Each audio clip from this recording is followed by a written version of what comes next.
mean, I can tell you what I think happens to be more or less right, but there isn't any reason why you should pay any attention to it.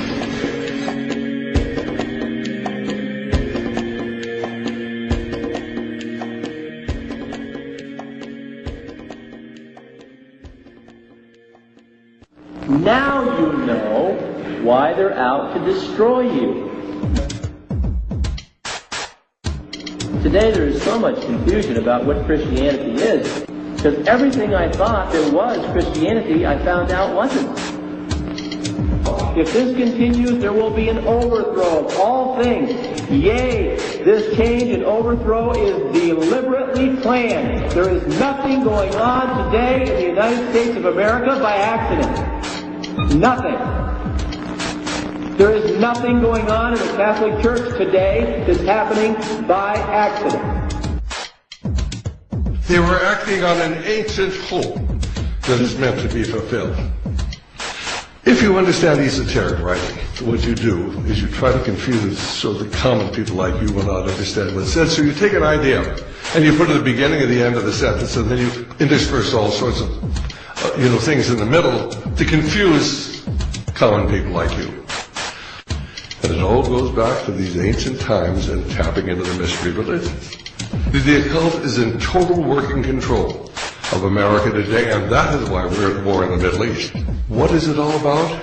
It is part of the continuing world revolution, it is part of the movement to bring about World War III and ultimately then the one world order and the new world religion. This information is backed up by scholars, teachers, philosophers, doctors, and professionals in every respective field, all around the world. The reasons why the majority of people don't know about this is because over 80% of the population gets their world news strictly from the mainstream media. And if you trace every major media station's chain of command to the top, you will find the same people who own the corporations that lobby every high-ranking political official into place. It's a media obsolete, a media obsolete. The whole media is controlled by a few corporations thanks to deregulation by the FCC. You mean Disney, Fox, Westinghouse, and good old GE? They own networks from CBS to CNBC. They can use them to say whatever they please and put down the opinions of anyone who disagrees. Or stuff about PCBs. What are PCBs? They come from electric power plants built by Westinghouse and GE. They can give you lots of cancer that can hurt your body. But the big shots don't care. They're all sitting pretty thanks to corporate welfare. What's that now? They get billions in subsidies from the government. It's supposed to create jobs, but that's not how it's spent. They use tax and soft money to support congressmen who will vote for weapons programs again and again and let them dump toxic waste where the young ones play. INTE made the bullets that shot JFK. You contribute to this chain every time you buy a product sponsored on this show. That's what NBC doesn't want you to know. So the next time, please stand by, please stand by, please stand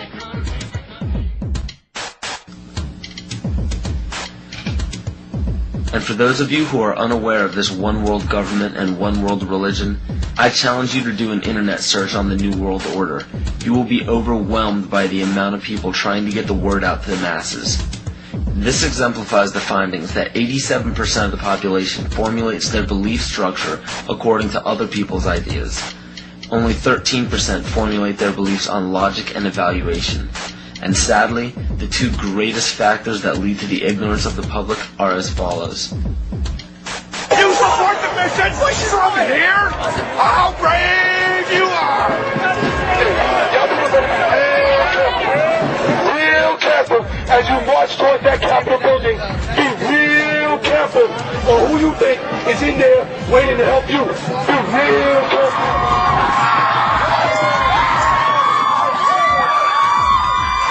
Groupthink. We're on our way to a one-world government. Unless we, the people, say no, this will not be tolerated. It is a term to describe a group unwilling to look beyond the overall consensus of the herd. Many times it is out of a lack of drive or ambition to ask original questions to arrive at genuine answers. But more importantly and dangerously, it is also an occurrence that spawns from the fear of looking foolish in front of peers.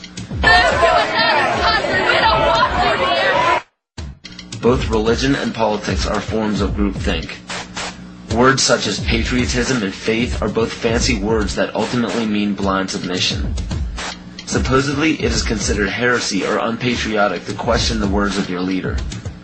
So the fear of upsetting the superior higher power has forced the herd to practice groupthink regardless of what it leads to. And one of the greatest examples of groupthink is the stigma given to conspiracy theories.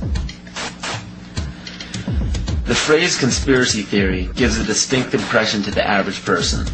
The JFK assassination, Area 51, Roswell, government cover-ups, strange disappearances.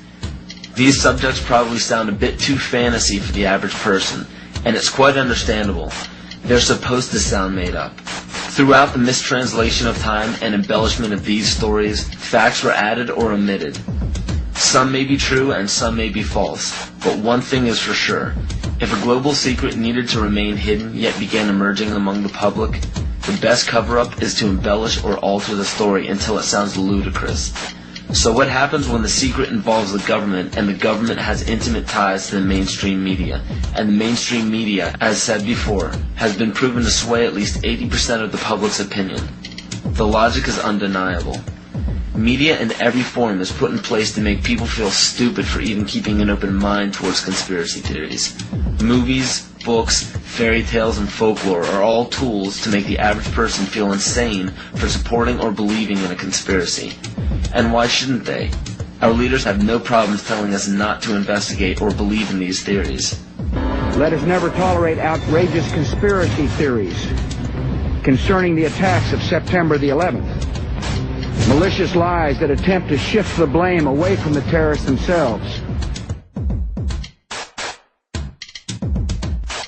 The most basic of pagan practices is the control of human population to have a perfect balance between man and nature.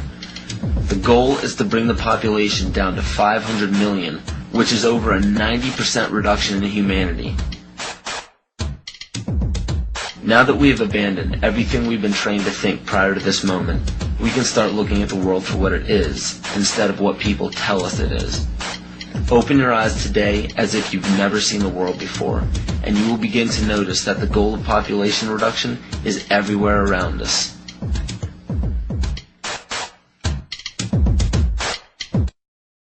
Let me assure you that absolutely nothing that I'm going to tell you is exaggerated, is interpolated, or is imagined.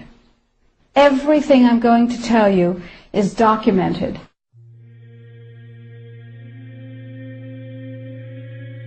He who controls food controls the world. Well, they said in 1962, we're going to work toward total global implementation of Codex Alimentarius on December 31st, 2009.